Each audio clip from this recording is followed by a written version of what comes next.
మాట్లాడినటువంటి సంజయ్ అజయ్ గారు అలాగే మస్తాన్ గారు మాట్లాడారు. సో ఏమంటారు అంటే ఆయన మస్తాన్ రెడ్డి గారు మోహన్ రెడ్డి గారు 2 అంశాలు మాట్లాడారు. ఇక్కడ ఏంటంటే ఆయన ఇంట్లో ఎగరేసుకున్నారు, మాకు బయట ఫోటోలు తీసి ప్రచారం చేసుకోవాల్సినటువంటి అవసరం లేదు అంటూనే మిగతా వాళ్ళు కూడా వేసారా, మేము నటించాల్సినటువంటి అవసరం లేదు, నటన నిజం అనేటువంటి కొన్ని అంశాలు మాట్లాడిన పరిస్థితి. ఏమంటారు? గుడ్ మార్నింగ్ సార్, ప్యానెల్లో ఉన్న పెద్దలకి, ప్రైమ్ లైన్ వీక్షకులకి మీకు నమస్కారం. అసలు వదిలేసి కొసరు కొట్టుకొని కొట్లాడుకున్నారు ఇప్పుడు దాకా. నాకు ఒక పాయింట్ చెప్తాను. అధికారం పోయాక జగన్మోహన్ రెడ్డికి దేశభక్తి పోయింది, అందుకే జెండా ఎగరలేదని చెప్పేసి మాట్లాడుతున్నారు అందరూ.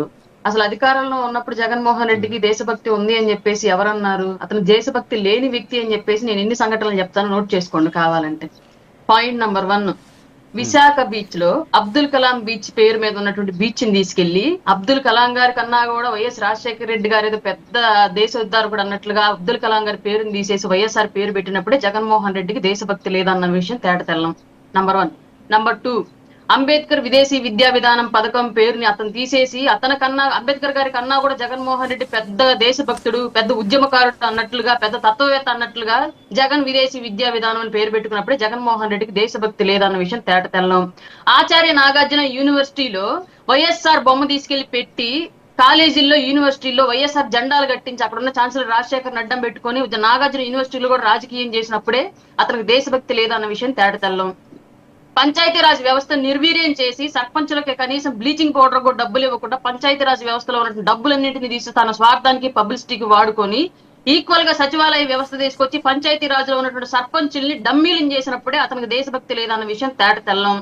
అలాగే ఇష్టారీతిగా దేశభక్తులు దేశంలో ఉన్నటువంటి ఉద్యమకారులు అందరి బొమ్మలు తీసేసి అందరి పేర్లు పక్కన పెట్టేసి వైఎస్ రాజశేఖర రెడ్డి గారు జగన్మోహన్ రెడ్డి గారే దేశాన్ని ఉద్ధరించినట్లు, రాష్ట్రానికి స్వాతంత్రం తీసుకొచ్చినట్లుగా ప్రతి పేరుకి ముందు వెనక, ప్రతి పథకానికి ముందు వెనక వైఎస్ఆర్ జగన్ అని తగిలించుకున్నప్పుడే జగన్మోహన్ రెడ్డికి దేశభక్తి లేదు అన్న విషయం తేటతెల్లం.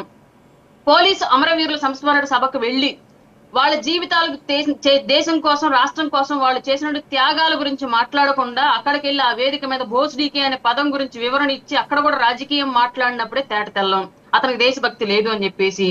భావి భారత పౌరులైనటువంటి విద్యార్థులకు వెళ్లి అమ్మఒడి అనే పథకం ఆవిష్కరణ కోసం బటన్ నొక్కడానికి వెళ్ళానని చెప్పేసి సభ పెట్టి అక్కడ ప్రతిపక్ష నాయకుల యొక్క భార్యల గురించి, వాళ్ళ వ్యక్తిగత జీవితాల గురించి మాట్లాడినప్పుడే అతనికి దేశభక్తి లేదు, దేశం పట్ల ఎలాంటి సామాజిక బాధ్యత లేదు అన్న విషయం తేటతెల్లం. అలాగే భర్త తర్వాత భార్య ప్రధాన ఆస్తి హక్కుదారు, కానీ తల్లికి ఇవ్వాల్సిన వాటా ఇవ్వకుండా తల్లి మీద కూడా ఎన్సీఆర్టీలో కేసు రిజిస్టర్ చేయించి పనిగట్టుకొని మరి కోర్టులో కేసాడి మరి ఎఫ్ఐఆర్ చేయించినప్పుడే అతనికి దేశభక్తి లేదు. తల్లి మీద భక్తి లేని వ్యక్తి దేశాన్ని ఎలా ప్రేమిస్తాడన్న విషయం ఇది కూడా తేటతెల్లం. ఇలాంటి కోకొల్లల సంఘటనలు ఈ రాష్ట్రంలో జరుగుతూ ఉంటే వీళ్ళొచ్చి మనం దేశభక్తి అధికారం పోయిన తర్వాత దేశభక్తి పోయిందని చెప్పేసి చెప్పుకోవడం దీనికన్నా నా హాస్యాస్పదం ఇంకొకటి లేదు. అలాగే ఇందాక మోహన్ రెడ్డి గారు ఒకటి అన్నారు, ఫస్ట్ టైం ఒక విషయం ఒప్పుకున్నారు ఆయన. ఈ రాష్ట్రంలో లేడు, కర్ణాటకలో ఉంటున్నాడు, కర్ణాటకలో ఆయన నివాసం అని చెప్పేసి మాట్లాడారు. అదే నేను అడుగుతున్నాను, గత 5 ఏళ్ల పాటు వృత్తిరీత్యా హైదరాబాద్ లో నివాసం ఏర్పాటు చేసుకున్నటువంటి పవన్ కళ్యాణ్ గారినేమో వీకెండ్ పొలిటీషియన్, వీకెండ్ లో వస్తాడని చెప్పేసి మాట్లాడినటువంటి ఇదే నోరు, ఇదే నాలుకలు ఇవాళ జగన్మోహన్ రెడ్డికి అది ఎందుకు వర్తింపజేయట్లేదు? సరే పోనండి, అట్లాగే అనుకుందాం, ఆయన పైన అనుకుందాం. కర్ణాటకలో కూడా అదే రోజు ఇండిపెండెన్స్ డే, కర్ణాటకలో కూడా అదే జాతీయ పతాకం, కర్ణాటకలో కూడా ఇండిపెండెన్స్ డే సెలబ్రేషన్స్ చేసుకోవచ్చు, అక్కడ ఎందుకు చేయలేదు? ఇంకో లాస్ట్ విషయము, నటన చేత కాదు, మిగతా నాయకుల్లాగా ఇళ్ల మీద సెట్లు వేసి చేయడం చేత కాదని చెప్పేసి అన్నారు. బానే ఉంది, ఓకే. తాడేపల్లి ప్యాలెస్ లో మరి అసెంబ్లీ సెట్ ఎందుకేసి 5 ఏళ్ల పాటు పరిపాలన కొనసాగించారు? అసెంబ్లీ సెట్ అక్కడ వేశారు కదా 5 ఏళ్ల పాటు.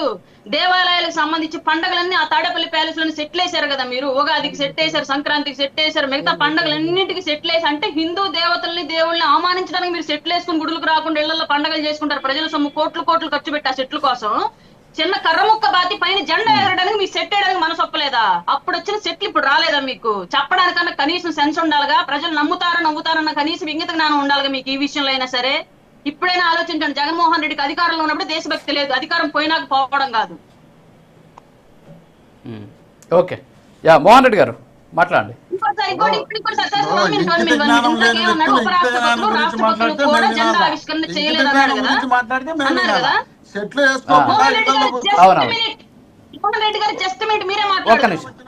దగ్గరికి పోనీకుండా కరోనా మోహన్ వచ్చినప్పుడు రెడ్డి జనం గారు దగ్గరికి పోయి మీరే కరోనాకు మాట్లాడరు. ఇబ్బంది జరుగుతుందని అక్కడ నుండి పెట్టి సార్ ఒక్క నిమిషం ఉండండి. మోహన్ రెడ్డి గారు ఇంకొకటేదో ఉందట, మాట్లాడాక మీరు వద్దరు ప్లీజ్.